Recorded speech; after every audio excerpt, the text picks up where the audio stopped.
변호사님이 보시는 비트코인의 미래는 어떤가요? 일단 뭐 비트코인의 미래라기보다는 네. 이 블록체인 기술에 어쨌든 기반한 거잖아요. 네. 암호화폐라는 게.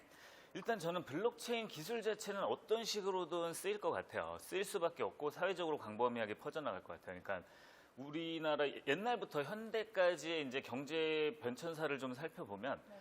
비용을 줄이는 게 되게 중요했단 말이에요. 뭐 수송 비용이라던가 그렇죠? 이동 비용이라던가 맞아요. 그게 경제적으로 줄어드는 게 굉장히 중요했는데 블록체인 기술을 활용하면은 기본적으로 이제 중개 기관이나 뭐 중앙에서 여러 가지 역할을 하는 기관들, 은행 같은 기관들이 필요가 없고 솔직히 그냥 만약에 극단적으로 얘기를 해보면 지금 은행이 버는 영업이익이 사회적으로 퍼져나가서 각 개인들이 누릴 수 있는 극단적으로 비교를 하잖아요. 네. 그런 형태까지 갈 수 있는 거거든요. 그러니까 한 사회에서 비용을 줄일 수 있다는 건 굉장히 큰 메리트이기 때문에 언젠가는 이 블록체인 기술로 인해서 조금씩 더 효율적인, 비용적으로 효율적인 사회로 이제 갈 수는 있을 것 같은데 네.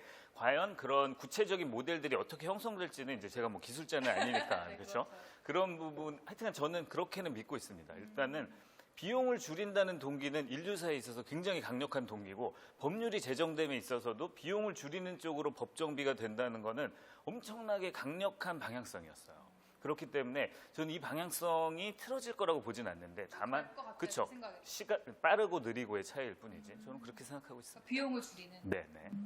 그러면은 4대 거래소를 뭐 감시하는 사람이 지금 현재는 없잖아요. 네네. 어떻게 생각하시는지? 제가 아까도 감시하는 사람이 좀 있어야 될 것 같은데. 그렇죠. 감시하는 사람이 없는데 지금 이제 주식 시장으로 보면 네. 국가에서 거래소를 운영하니까 국가에서 감시를 한단 말이에요. 근데 이제 거래소들은 지금 제가 아까 이제 옆집 형 얘기를 했었는데 옆집 형을 누가 감시를 할 수 있겠습니까? 지금 그냥 사설로 다 운영되고 있기 때문에 지금 감시 기관이 없어서 감시를 하긴 해야 되는데 이걸 과연 어떤 방법으로 할 거냐는 지금 국가에서도 굉장히 골머리를 많이 썩고 있는 것 같아요. 그래서 이번에 특검법이 그 감시의 일환으로 감시까지는 할 수 없으니까 너네 영업을 하려면 신고를 하고 해라. 네. 사실 우리 음식점들도 다 신고를 하고 하잖아요. 맞아요. 그렇게 해서 이제 첫 발을 뗀 건데 앞으로는 감시를 하긴 하되 어떤 방법으로 해야 될지는 정부에서 아마 매우 고민을 많이 해봐야 될 사안일 겁니다. 정부에서 정말 많은 책임감을 가지고 계실 것 같아요. 그렇죠. 지금 현 정권이든 추후에 이제 집권할 정권이든 이 부분에 대한 뭔가 비전을 제시하는 그런 부분은 아마 유권자들의 선택에도 뭐 크게 좌우되지 않을까 싶습니다. 제가 요즘 뉴스를 정말 많이 보는데요. 네. 뉴스에 꼭 빠지지 않는 게 대담에서 비트코인이나 블록체인에 대한 전문가들 모시고 하는 프로가 또 많아졌어요. 맞죠? 그러니까 그만큼 정말 비트코인이 요즘의 흐름을 좌지우지하는 것 같지 않나라는 생각도 들어요. 맞습니다. 그러면은 향후 법제적인 것들이 언제쯤 될까요? 우리가 아까 뭐 계속 얘기하는 거지만. 네.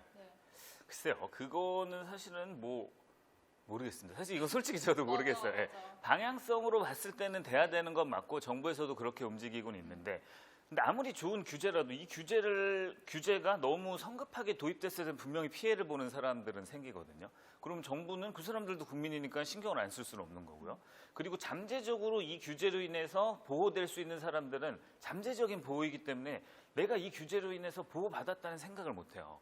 그렇기 때문에 어떤 규제가 들어섰을 때는 당장 피해 입은 사람들의 목소리가 클 수밖에 없단 말이에요. 근데 정부는 그런 거를 신경 안 쓸 수 없으니까 성급하게 바로바로 그 규제가 들어서지 못할 거예요. 특히 이제 또 대선도 얼마 남지 않았고 맞아요. 하기 때문에 여러 가지 규제가 되긴 될 겁니다. 근데 네. 언제 될지는 저도 모르겠네요. 최대한 빠르게 됐으면 좋겠어요. 비트코인을 안전하게 투자하는 방법이 있을까요? 암호화폐에 대해서 안전하게 투자하는 방법. 네. 제가 초기에 말씀드렸지만 지금 법과 관련해서 그냥 법적으로는 네. 이 볼펜 가격이 뛰어서 지금 서로 간에 막 사고 파는 과정이기 때문에 네. 법률적으로 안전하게 사고 파는 방법은 현실적으로 없어요. 그러면은 사실적으로 접근할 수밖에 없는데 사실적으로 접근할 수밖에 없는데 우리가 그냥 흔히 여기서 사실적이라는 건 너 주변에서 안 망할 회사 찾아봐라고 하면 우리가 흔히 삼성을 떠올리잖아요. 대기업이니까. 그쵸? 그냥 규모가 크고 사람들이 인지도가 높고 많이 쓰니까. 네. 사실 지금은 그런 방법밖에 없습니다. 거래소 중에 가장 크고 사람들이 많이 이용하는 거래소는 규제를 피해 나갈 가능성이 앞으로도 클 거거든요. 그런 거래소를 이용하고 그리고 암호화폐 중에서도 굉장히 규모가 작은 암호화폐들이 있어요. 그런 게 기술적으로 나쁘다. 이 기술의 미래가 어둡다라는 게 아니라 규제에 걸리다 보면 그런 암호화폐들은 규제에 걸려가지고 불이탈을 맞아가지고 가치가 하락할 수도 있는 거거든요. 그러니까는 상대적으로 사실적으로 네.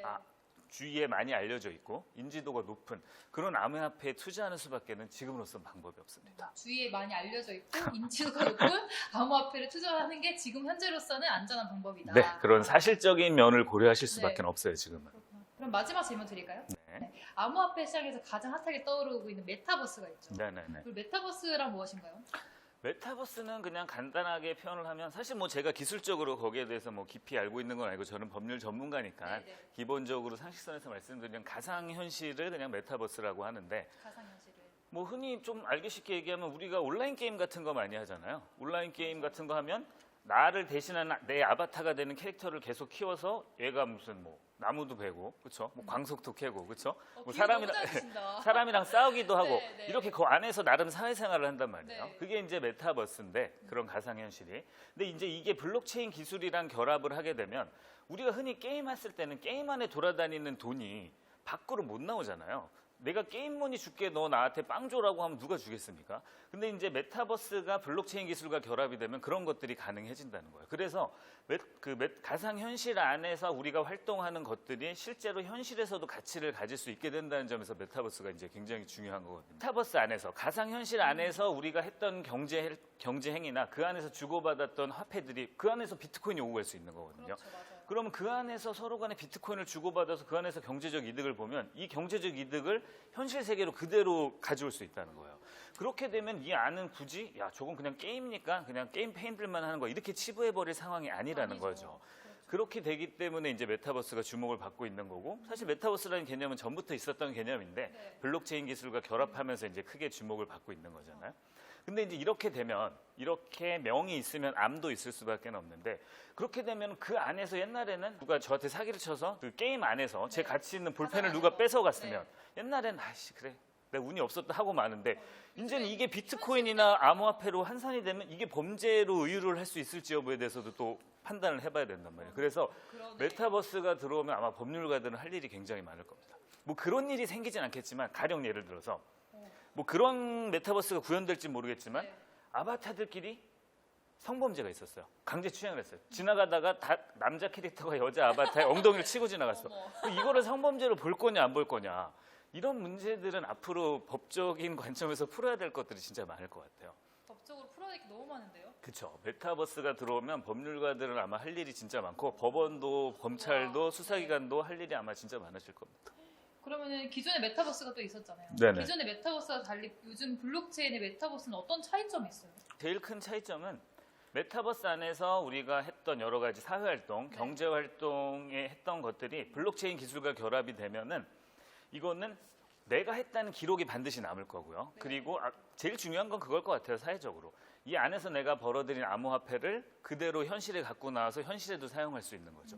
그러니까 진짜로 제가 뭐 투잡을 할 수도 있는 거고, 예, 진짜로 뭐 메타버스 안에서 제가 얻었던 경제적 이익을 바로 현실로 네. 현실화시킬 수 있다는 점이 가장 큰 차이점일 것 같습니다. 저는 비트코인 시작해보려고 하는데 네. 비트코인으로 좀 수익률이 나면 변호사님께 어. 그냥 개인적으로 저 수익률 써 한번 해볼까요? 네, 그렇게는 해주시고 뭐 만약에 이르시면 그거는 혼자서 하신 걸로 예, 네, 알겠습니다. 그렇게 해주세요. 저는 그냥 변호사님의 그냥 코칭만 살짝 받았다. 네, 예, 그런 정도로만. 네, 뭐 알겠습니다. 그 정도까지는 괜찮을 것 같습니다. 네. 자, 오늘 우리 안재영 변호사님 모시고 얘기를 많이 들어봤는데요. 저는 개인적으로 너무 즐거웠습니다. 네, 변호사님은 어떠셨어요? 네, 저도 뭐 너무 이렇게 발랄하게 진행을 해주셔가지고 네. 저 아까 시간이 뭐 20분 넘게 지나갔다 그랬는데 네. 시간이 이렇게 많이 지나간지 몰랐네요. 즐거우셨죠? 네, 즐거웠습니다. 변호사님 통해서 즐겁고 아주 유익한 정보들을 얻어가는 시간이 되었습니다. 저희 다음 시간에는 또 새로운 게스트 모시고 좋은 정보 알려드리도록 하겠습니다. 함께해 주신 변호사님 감사합니다. 감사합니다. 궁금하신 거 있으신가요? 네, 저한테나 잠깐만 왜 웃으시는 거예요? 그럼 뭘 물어봐야 돼요? 그럼 어디 사시냐고 물어봐야 돼요? 저 한번 생각해봐야겠네요. 뭐 제가 오히려 궁금한 게 뭐가 있어요?